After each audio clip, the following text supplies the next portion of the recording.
The Lord is near to all who call on him, to all who call on him in truth.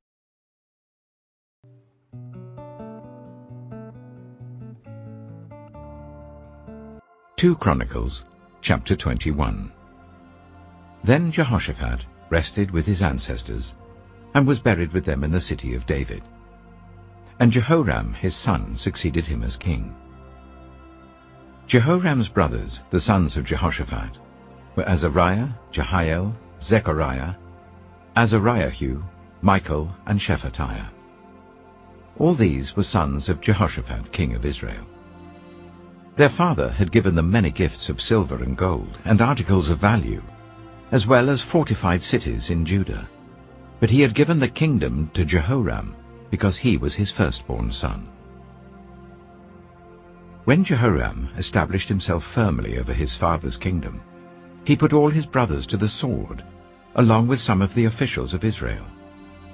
Jehoram was 32 years old when he became king, and he reigned in Jerusalem for 8 years.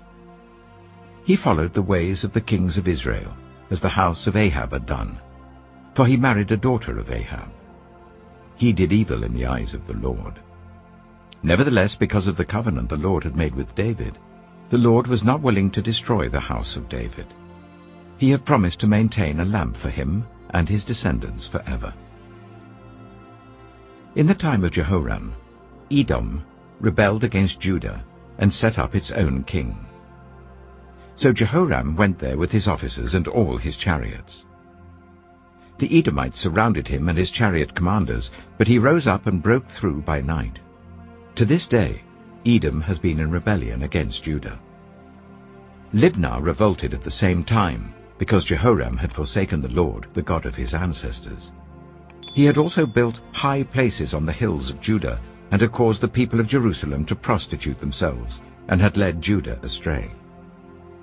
Jehoram received a letter from Elijah the prophet, which said, "This is what the Lord, the God of your father David, says. You have not followed the ways of your father Jehoshaphat, or of Asa, king of Judah. But you have followed the ways of the kings of Israel, and you have led Judah and the people of Jerusalem to prostitute themselves, just as the house of Ahab did. You have also murdered your own brothers, members of your own family, men who were better than you. So now the Lord is about to strike your people, your sons, your wives, and everything that is yours, with a heavy blow. You yourself will be very ill with a lingering disease of the bowels, until the disease causes your bowels to come out." The Lord aroused against Jehoram the hostility of the Philistines and of the Arabs who lived near the Cushites. They attacked Judah, invaded it, and carried off all the goods found in the king's palace, together with his sons and wives. Not a son was left to him, except Ahaziah the youngest. After all this, the Lord afflicted Jehoram with an incurable disease of the bowels. In the course of time, at the end of the 2nd year, his bowels came out because of the disease, and he died in great pain. His people made no funeral fire in his honor, as they had for his predecessors. Jehoram was 32 years old when he became king, and he reigned in Jerusalem for 8 years.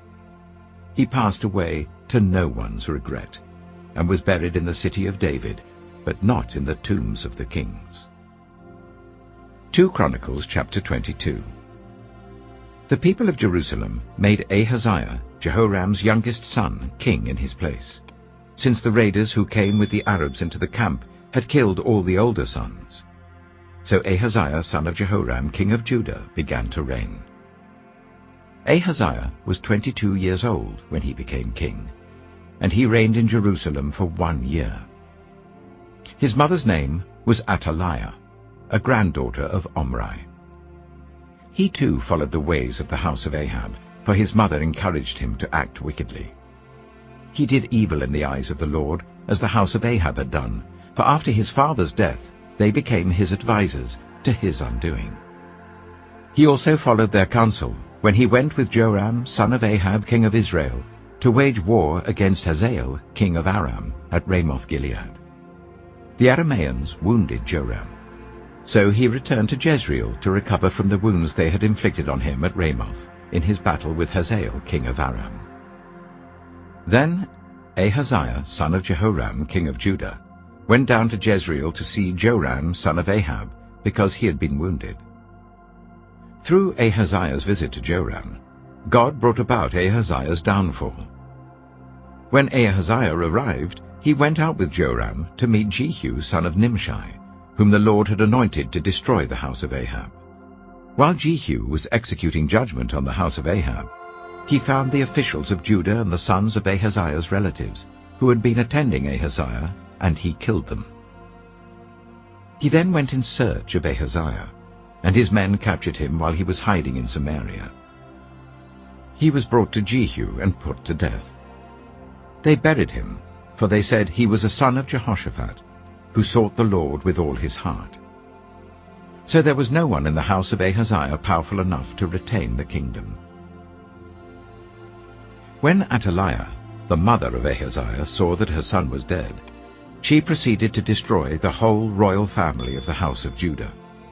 But Jehosheba, the daughter of King Jehoram, took Joash, son of Ahaziah, and stole him away from among the royal princes who were about to be murdered, and put him and his nurse in a bedroom. Because Jehosheba, the daughter of King Jehoram, and wife of the priest Jehoiada, was Ahaziah's sister, she hid the child from Athaliah, so that she could not kill him. He remained hidden with them at the temple of God for 6 years, while Athaliah ruled the land. 2 Chronicles chapter 23. In the 7th year, Jehoiada showed his strength. He made a covenant with the commanders of units of 100. Azariah son of Jeroham, Ishmael son of Jehohanan, Azariah son of Obed, Maaseiah son of Adiah, and Elishaphat son of Zichri. They went throughout Judah and gathered the Levites and the heads of Israelite families from all the towns. When they came to Jerusalem, the whole assembly made a covenant with the king at the temple of God. Jehoiada said to them, "The king's son shall reign, as the Lord promised concerning the descendants of David. Now this is what you are to do. A third of you priests and Levites, who are going on duty on the Sabbath, are to keep watch at the doors. A third of you at the royal palace, a third at the foundation gate, and all the others are to be in the courtyards of the temple of the Lord. No one is to enter the temple of the Lord, except the priests and Levites on duty. They may enter, because they are consecrated, but all the others are to observe the Lord's command not to enter. The Levites are to station themselves round the king, each with weapon in hand. Anyone who enters the temple is to be put to death. Stay close to the king wherever he goes." The Levites and all the men of Judah did just as Jehoiada the priest ordered. Each one took his men, those who were going on duty on the Sabbath, and those who were going off duty, for Jehoiada the priest had not released any of the divisions. Then he gave the commanders of units of 100 the spears and the large and small shields that had belonged to King David and that were in the temple of God. He stationed all the men, each with his weapon in his hand, round the king, near the altar and the temple, from the south side to the north side of the temple. Jehoiada and his sons brought out the king's son and put the crown on him. They presented him with a copy of the covenant and proclaimed him king. They anointed him and shouted, "Long live the king!" When Athaliah heard the noise of the people running and cheering the king, she went to them at the temple of the Lord. She looked, and there was the king, standing by his pillar at the entrance. The officers and the trumpeters were beside the king, and all the people of the land were rejoicing and blowing trumpets, and musicians with their instruments were leading the praises. Then Athaliah tore her robes and shouted, "Treason! Treason!" Jehoiada the priest sent out the commanders of units of 100, who were in charge of the troops, and said to them, "Bring her out between the ranks, and put to the sword anyone who follows her." For the priest had said, "Do not put her to death at the temple of the Lord." So they seized her as she reached the entrance of the horse gate on the palace grounds, and there they put her to death. Jehoiada then made a covenant that he, the people and the king, would be the Lord's people. All the people went to the temple of Baal and tore it down. They smashed the altars and idols and killed Mattan the priest of Baal in front of the altars. Then Jehoiada placed the oversight of the temple of the Lord in the hands of the Levitical priests, to whom David had made assignments in the temple, to present the burnt offerings of the Lord as written in the law of Moses, with rejoicing and singing, as David had ordered. He also stationed gatekeepers at the gates of the Lord's temple, so that no one who was in any way unclean might enter. He took with him the commanders of hundreds, the nobles, the rulers of the people, and all the people of the land, and brought the king down from the temple of the Lord. They went into the palace through the upper gate, and seated the king on the royal throne. All the people of the land rejoiced, and the city was calm, because Athaliah had been slain with the sword. 2 Chronicles chapter 24.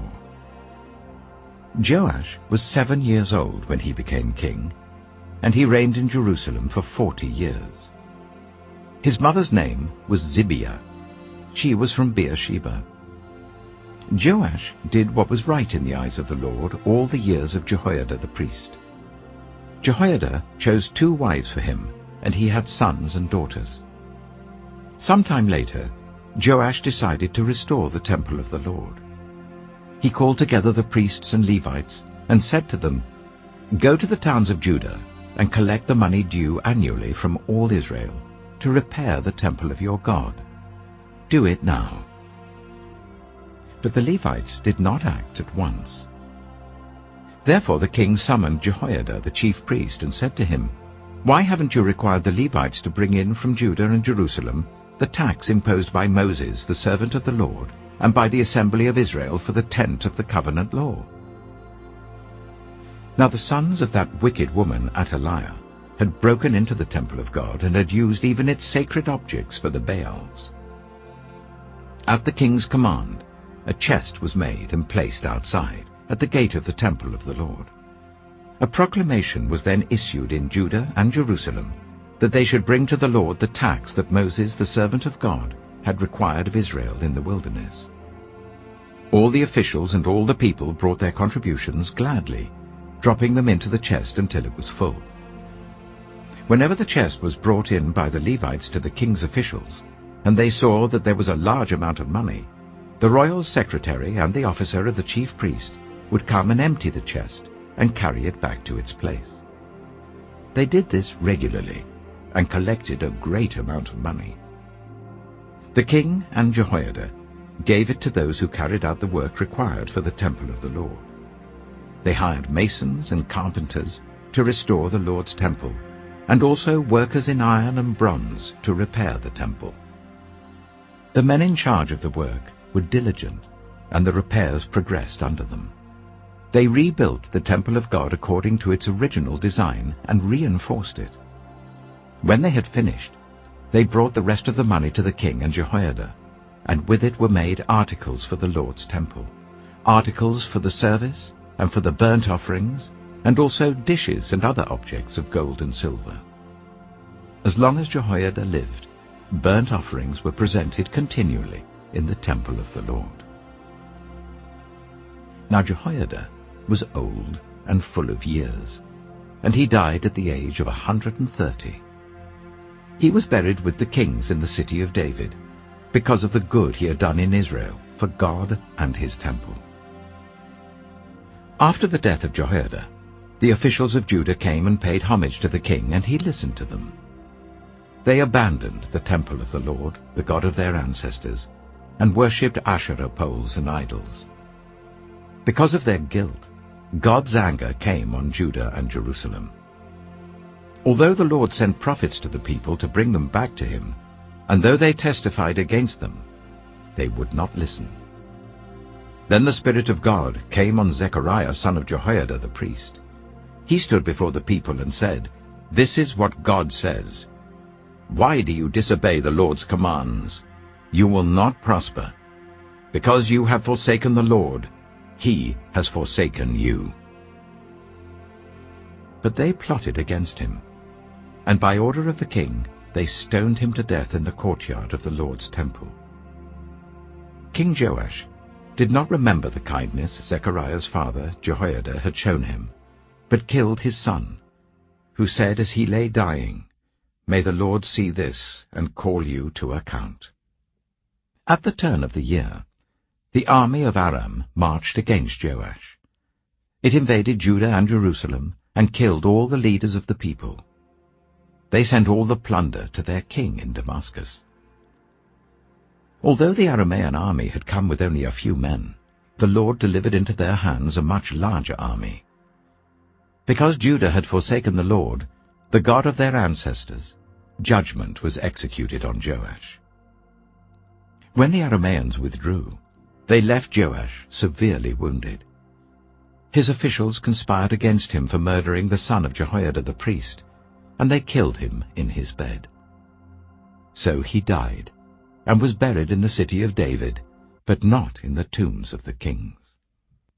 Those who conspired against him were Zabad, son of Shimeath, an Ammonite woman, and Jehozabad, son of Shimrith, a Moabite woman. The account of his sons, the many prophecies about him, and the record of the restoration of the temple of God are written in the annotations on the book of the Kings. And Amaziah his son succeeded him as king. Finally, brothers and sisters, whatever is true, whatever is noble, whatever is right, whatever is pure, whatever is lovely, whatever is admirable, if anything is excellent or praiseworthy, think about such things.